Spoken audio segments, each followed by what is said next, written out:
So, obviously, here for a flying visit to talk about Revival, which is been really a huge success for you over the last couple of months, and Hands to Myself, the new single from it, which has been sort of one of my anthems really over the last couple of months. That makes you very happy. Tell me about that song, because it's so fun. Yeah, well, the whole process of recording this record was a bit of a transition period for me. I was signed to a new label, new management, and I was figuring out what on earth I was gonna do. And then at the very last minute, we thought we had the album done. We thought we were done.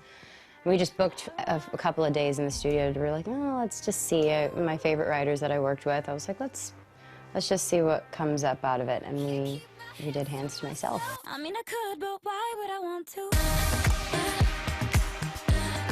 Hands to myself. Can't keep my hands to myself. There's a real difference with Revival, though, isn't there? Because it really reflects on a lot of what you've been through over the last few years, and there are some songs on there that have much more deeper themes. Right. What was that like for you, putting that out there? Was the process of putting the album together quite cathartic? Yeah, I think the beginning of my career, it was very tailored. It was very precise. Sharing the vulnerable, raw, messy side wasn't necessarily encouraged. Yeah. You left in peace, left me in pieces, too hard to breathe. I'm on my knees right now. If you take the album sort of on a whole, it's quite actually empowering, and it feels like you finding your voice. Absolutely. A little bit. And also, I guess, being prepared to be on your own as well. There's vulnerability. Yeah, there's vulnerability. I think the definition of strength is being vulnerable and being honest, and that doesn't mean you have to be like, I'm strong, I'm amazing, look at me.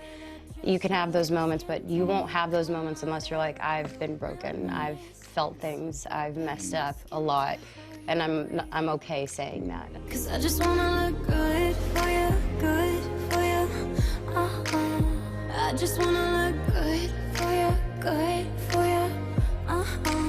A friendship, I guess, that's been very special to you. Part of the squad is Taylor Swift. Yes. And you're at the Grammys together recently, which is very sweet. I mean, I've known her for 10 years. She's been one of my best friends through thick and thin, walked by my side. Her whole family's been so supportive of me. And yeah, she's been there during crucial points in my life, in my career. She's known for embracing her personal story and creating a beautiful thing out of it. And I was a little hesitant with that, and she was always a person to encourage me to tell my story and to be proud of who I am. But finally, though, someone who people maybe don't know that has inspired you is our very own Cheryl. That is true. How did you guys get to know each other, or was it just from afar? It was from afar at first. I was shooting a movie in Budapest, and there was random music videos playing, and I saw Fight for This Love, and I was obsessed. I was hooked.